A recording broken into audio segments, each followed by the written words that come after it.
That spike protein went into the DNA and it tells the BRCA1 gene, turn off. And that's the gene that says, hey, there's a mutation here. Let's scrap that thing. And so now the cancers are building up.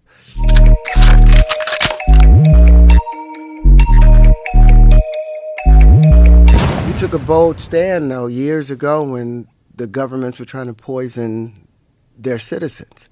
You took a very bold stand that nobody else took. That's what I was like, wow, I appreciate you, because I lost 3-4 jobs because I refused to take it.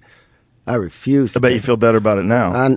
Well, especially when you know all these people that have health problems because of it. Cancers have increased 300%. Yeah.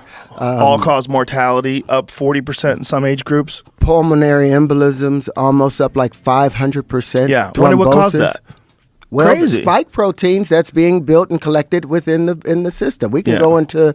I can walk you through what the spike protein did to the BRCA1 gene.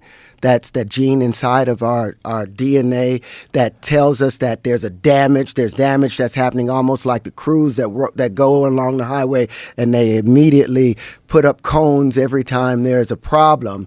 Well, the spike protein, which is no protein has ever been able to enter into the nucleus of a cell. Not only does it go to the ribosomes and say, hey, you know what? I don't want you to produce whatever protein, like if it was a skin cell, you're not going to produce keratin anymore. You're just going to produce these spike proteins. That spike protein went into the DNA and it tells the BRCA1 gene, turn off. And that's the gene that says, hey, there's a mutation here. Let's scrap that thing. And so now the cancers are building up. The spike proteins weren't shedding from the body. They collected in the ovaries. They collected in the lymph nodes. They collected in the bone marrow.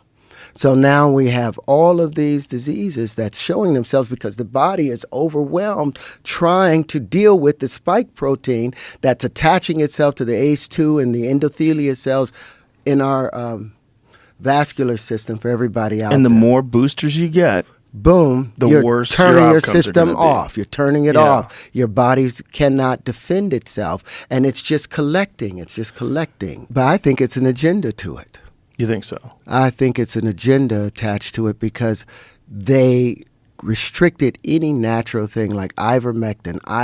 Iver means like it caused ivermectin. Mectin, for the Latin of it, it was worms, and it was anti-worms. And what the ivermectin does, it causes the worms to have paralysis, or parasites to have paralysis, because it stops their information from passing. And there's these things called the nodes of Ranvier between each neuron. There's an axion, and there's the axion, and oh my God, I just forgot the leg that comes off of dendrites. Those dendrites and the axions have these things called nodes of Ranvier, where they're not allowed to touch each other, and it transfers potassium and chlorine back and forth to each other. Potassium, chlorine, chloride, and hydrogen back and forth. Well, in the worm, the ivermectin stops that to where the worms become paralyzed. So it was an immediate defense against the pathogen, but they immediately shut that down and wouldn't allow anybody to use it. They showed that it stops viral replication completely in vitro. Yeah, they know that they know that there's a mechanism involved, and they try to pretend. And then they also try to pretend it's dangerous, which is insane. And they even got Rolling Stone magazine on board with it, where they printed an article where they were showing these people that were waiting in line for gunshot victims because so many people were overdosing on horse dewormer. Yeah, well, that was propaganda. It was a full-on lie. Not only that, they were so stupid and clumsy about it that the image that they used, this is Oklahoma. The image that they used was like in the summer in Oklahoma, and yet everybody's dressed in winter coats. It was retarded. The whole thing was so stupid, but so obviously coordinated. It was confusing to me how many people were willing to go along with it and how many people were angry at people who didn't go along with it regardless of what they were saying. Even if what they were saying was reasonable, even if what they're saying, especially if you're talking about like Jay Bhattacharya and these people that were professors at esteemed universities and they were being silenced, and there was a coordinated effort to remove their posts from Twitter. This is wild shit. Yeah. Unprecedented wild shit. And the population was just going along with it. For me, what was fascinating was psychologically. Like, do you guys not know about deception?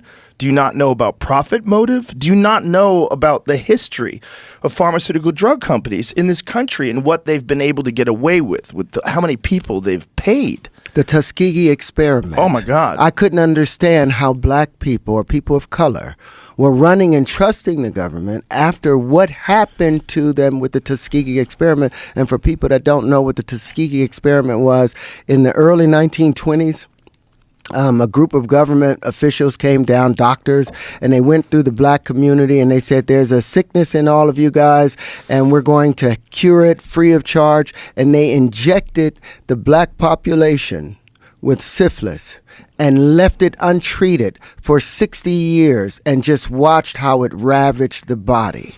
For 60 years, it wasn't stopped until like 1970s, late 70s, that they stopped the experiment. And I don't even know if they've paid reparations. So the government has been using all of these chemical warfare or biological warfare against its own citizens for a long time. Constantly. There's so many instances of it. So that's why I didn't do it. There's so many instances of it, documented instances of it. And that's the Tuskegee experience, one of the most horrific. And the fact that it went on until the 70s is just fucking terrifying.